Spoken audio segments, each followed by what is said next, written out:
Ahojte, séria decembrových restov pokračuje a toto video malo pôvodne vzniknúť už pred Vianocami. Chvála Bohu, darčeky sú ale celoročná téma. No a čo poteší viac ako Lego? Ak si aj vy zvyknete lamať hlavu nad tým, aký set vybrať a trávite dlhé minúty v obchodoch, aby ste našli to pravé, určite vám dnešné video pomôže. Pozrieme sa na top 5 setov z rôznych Lego tém, ktoré vám neurobia vietor v peňaženke, no a zároveň sa s nimi zmestíte do 20. Tak poďme na to. No a ako prvého sa pozrieme na tohto exotického papagája.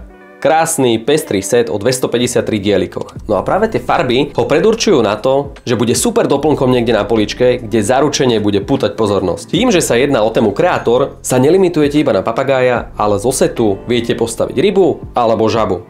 Takže za rozumné peniaze až trojitá porcia zabavy. Tento set viete kúpiť niekde okolo 19,90. Ďalší na rade máme jeden z mojich favoritov. Detský sen každého farmára. Traktor John Deere. Nezameniteľná zelená farba tejto značky a pritom téma technik. Kombinuje okrem krásneho vizuálu aj funkčnosť. Set pozostáva zo samotného traktora aj vlečky. Keď sa pozrieme bližšie na tú funkčnosť, tak s traktorom viete napríklad aj zatáčať.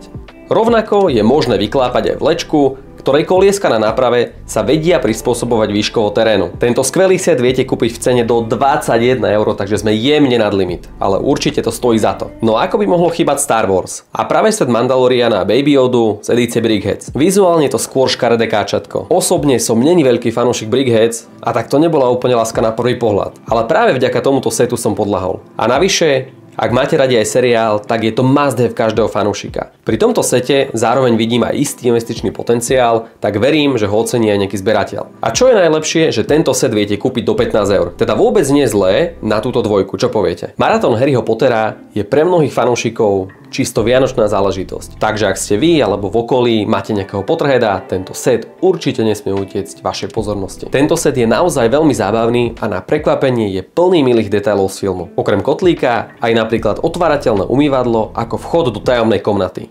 Čo je super, je, že v tomto sete máte celú trojicu hlavných hrdinov a Lego samozrejme ani nezabudlo na práve omyl, ktorý sa stal na tých záchodoch. Teda ako doplnok Hermione máme práve hlavu mačky. Okrem toho je to špeciálne ešte tým, že sa jedná o set z edície 20 rokov Harryho Pottera. Takže áno, už sme podaktori naozaj starí. No a preto je súčasťou aj zlatá figurka Harryho Pottera. Rovnako nájdete aj špeciálne fialové detaily a náhradné vlasy pre Harryho a Rona.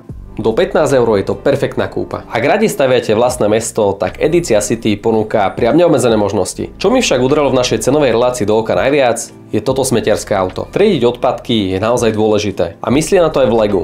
A preto v tomto sete nájdete veľké kontajnery. No a čo najradšej chodí ku kontajnerom? No predsa mačky. Takže jednu nájdete aj medzi doplnkami, ktorých je v tomto sete naozaj dosť. V sete sú aj 3 minifigy, ktoré majú super doplnky v podobe napríklad lopaty alebo metly. Samotné auto je tiež skvelé. Páči sa mi práve farebná kombinácia, ktorá vôbec nekričí. Zadné čelo je výklopné, takže dnu viete dať úplne čo len chcete.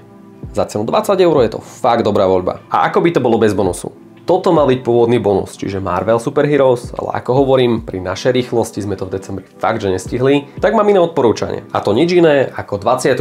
sériu minifigures, na ktorej som schválne nechal cenovky, teda jedná sa o figurku do ceny 4 €. Pre tých, čo to možno nepoznáte, je ťažké určiť, čo je vnútri a práve preto na kanále už vzniklo video, ktoré pomôže v tej identifikácii podľa napríklad QR kódu, ktoré si budete môcť pozrieť pod videom. Prípadne máme spracovanú kompletnú recenziu 25. série a teda zistíte, čo sa nachádza vnútri. Čiže do spomínanej 20 sa viete vtesnať viacerými figurkami. Dostali sme sa na záver videa. Niektoré zo setov, ktoré sme si dnes ukázali, si samozrejme neskôr aj postavíme a rozoberieme trošku podrobnejšie. Každopádne dajte nám do komentárov vedieť, ktorý zo setov sa vám páči najviac, alebo ktorý ste si možno práve vy vybrali. Samozrejme viete, na čo nemôžete zabudnúť, čiže aby sme spoločne rástli, kliknite na odber a vidíme sa pri ďalšom videu. Lego zdar!